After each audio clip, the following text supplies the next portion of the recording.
Good morning. Proud to have John Bird visiting us today from the Farm Service Agency here in Eastland County. And John Bird is the County Executive Director of the Farm Service Agency. And so, just to kind of start out, a lot of people know what USDA is and Department of Agriculture, and you kind of assume USDA is some nebulous organization out there doing something, but we're lucky to have you here at the county level. But I'd like for you to tell us a little bit about what Farm Service Agency is, how that impacts Eastland County, and some of your programs. Yes, ma'am. Okay, well, you're right. We're one part of the USDA, and a lot of people do think that the USDA is kind of one cohesive group, but it's really not. We have several agencies, maybe close to 15 different agencies within the USDA, and some of us work closely together and some of us don't. We're kind of disconnected, but in the Farm Service Agency, we are the agency responsible for carrying out the programs in the Farm Bill that Congress passes every so many years. So programs like some of the crop disaster programs, some of the crop insurance programs, different kinds of loans for commodities, and also loans for operating funds and farm ownership loans. And then various subsidies for different crops. We carry out all of those. And no one county in the nation has all the programs. I mean, there are programs designed for certain parts of the country, programs designed for certain parts of the state. So we have the ones that fit our county here. East Texas has maybe some timber programs. When you get along the coast, you have programs that are more geared toward coastal areas. So it is good to have county offices where you can take care of the needs of that county. Right.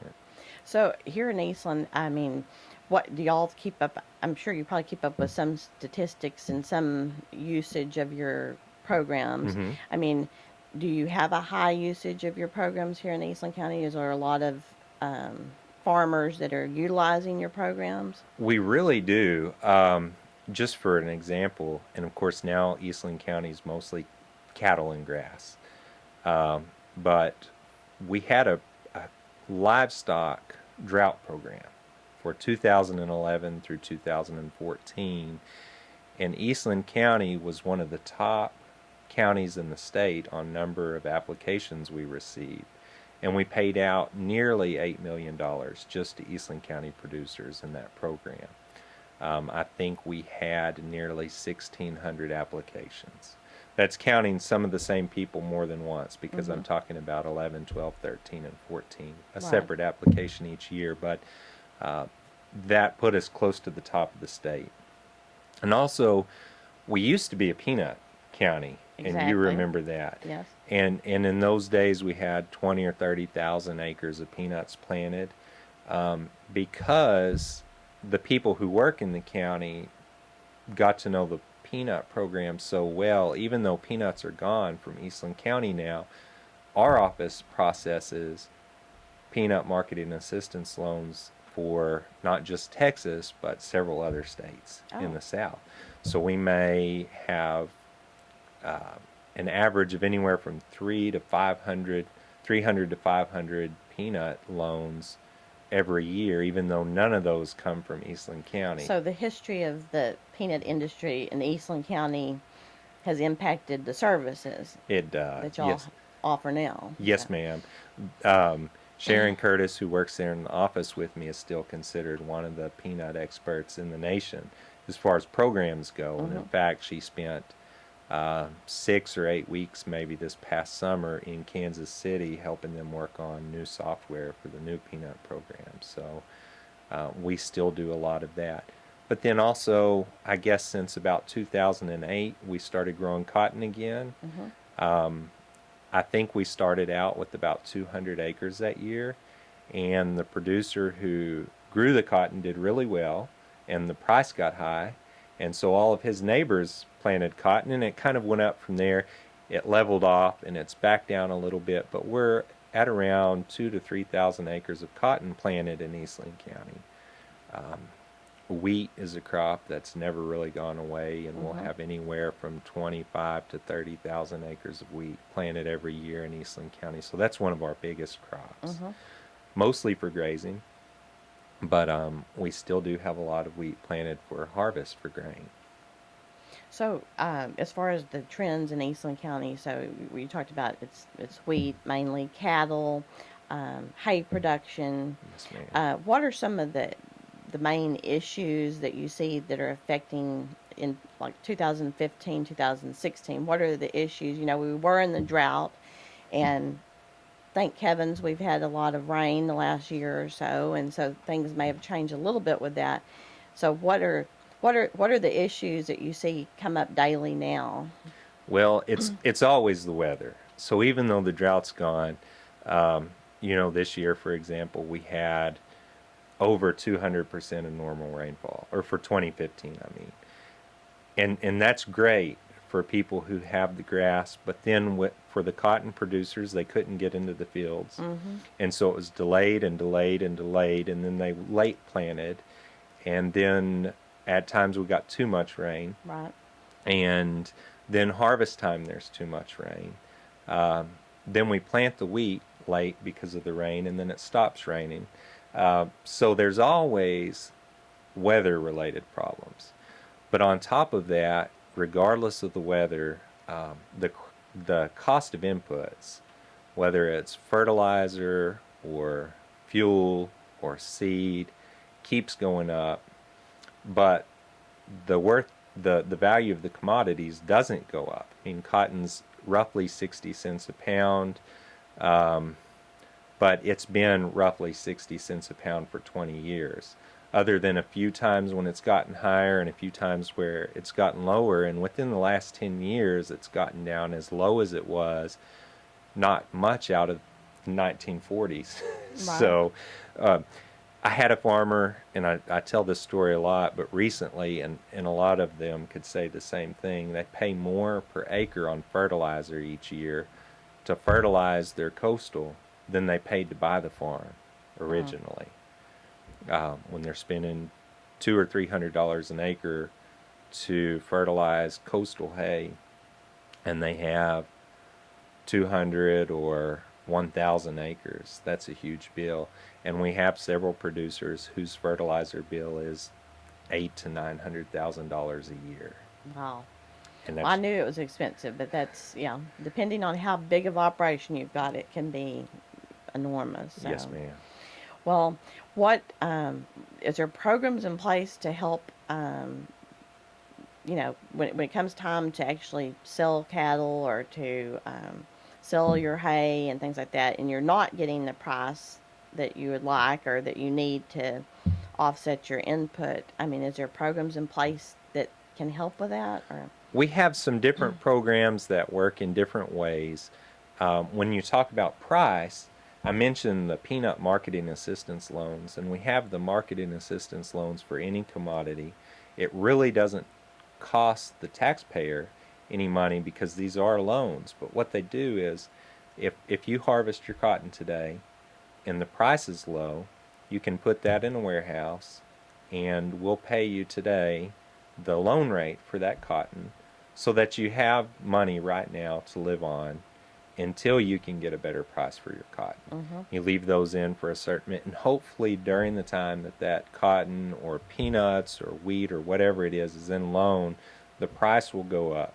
So you have a little bit more marketing flexibility there, and you're not always at the mercy of the buyers. right, Then we do also have programs where when the commodity price falls too low, below the USDA set loan rate, and you sell it at those prices, you're forced to, for whatever reason. We do have what's called a loan deficiency payment, where we will pay up to what the price should have been, which is still too low to break even, but may help keep the farmer in business another year. An example, the USDA loan rate is 52 cents for cotton. So if you sell your cotton today and the average world price is 49 cents, you can bring in a bail listing and we'll pay you the additional 3 cents per pound on the poundage of cotton you sold. And like I said, it doesn't help the producer break even, but it does help them hopefully stay in business another year, because Right. we're losing farmers across the country, particularly. Well, one big problem is that we're not getting very many new young farmers. So the average age of the American farmer keeps going up. People who are interested in getting into it, like my wife and I were, we find out pretty quick that it's really hard to get started, on your own especially. Hmm. And so you get discouraged, and you get a job with an hourly rate. Right. As Mm. far as production goes, we have some insurance type programs. You mentioned hay. Hmm. We have, because regular crop insurance doesn't have a hay policy or grazing policy for grass. We offer a policy called the Non-Insured Assistance Program, where we insure non-insurable crops Hmm. like grass grazing.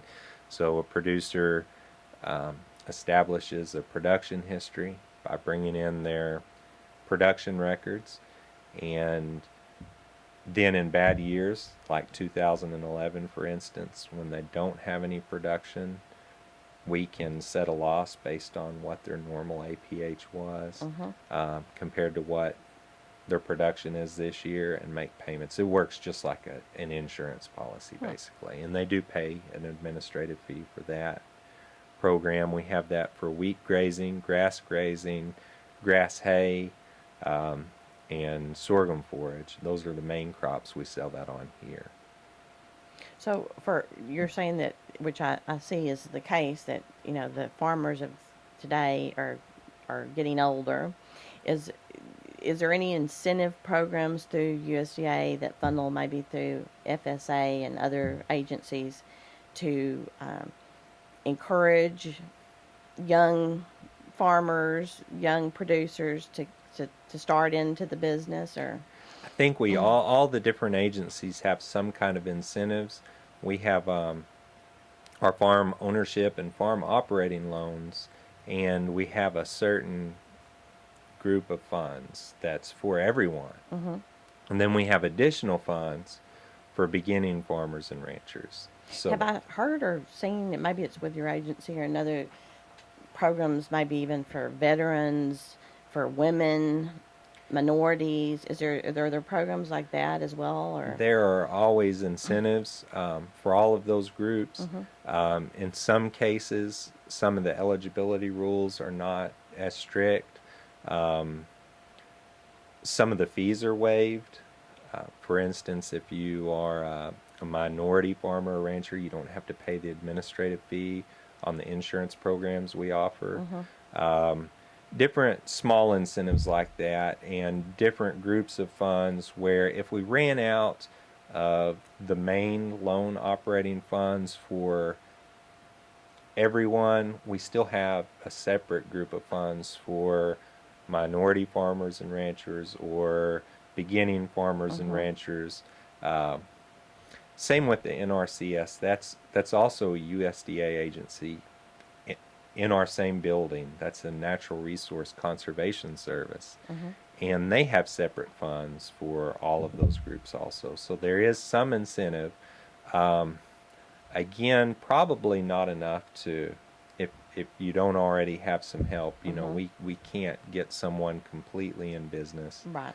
um, but there is some incentive. We do Right. try to help. Well, when you think of agriculture, a lot of people think only of the farming and the production of cattle and hay and wheat and that sort of thing. But I mean, there are a lot of natural resource type careers that, whether it's, it could be, correct me if I'm wrong, but it could be even things like game wild game production Yes, and ma'am. all those sort of things? Do they, which we do have here in Eastland County? Hmm. So is that something that they work with, those type of groups that are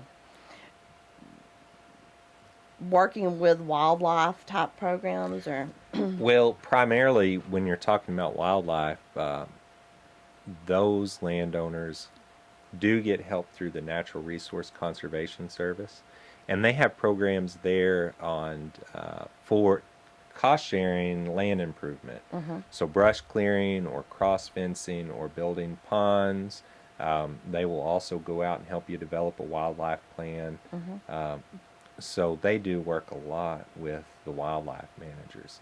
We have some programs that will benefit on the FSA side, the wildlife people. Generally, if their animals are strictly for hunting, they're not eligible for our programs. right? But if they have a breeding operation, which we do have a lot of in Eastland County, again, where a producer has deer for the specific purpose of breeding, and I can't go out there and pay that person $500 to shoot one of those breeding animals, then they do qualify. So it depends on, a lot of times, the use, the actual What they're, use. Yes, why they're producing them. yes, ma'am. Yeah. Well, tell us where you're located, and if someone needs to get hold of you and has questions, because I'm sure there will be, where do they find you in your office here in Eastland? Well, we're on 403 Pogue Avenue, so that's the road right between the River of Life Church and AutoZone. Okay. If you're going to Mays Meat Market, instead of turning left, you keep going straight all the way to the end of the road. And people who haven't been there usually think they've gone too far before they get to us. We're the last building on the street, just before you're out in the country on the right-hand side, and that's the USDA Service Center, where we have Natural Resource Conservation Service and the Farm Service Agency. So if individuals have questions, if they're eligible, if there's something that might be of benefit to them, they should stop by and visit with y'all, I would think, Yes, ma'am. to see maybe there is something that could help them. So Yes, yeah. And our phone number is 254-629-1636, extension 2 for the Farm Service Agency, Okay. and extension 3 for the NRCS.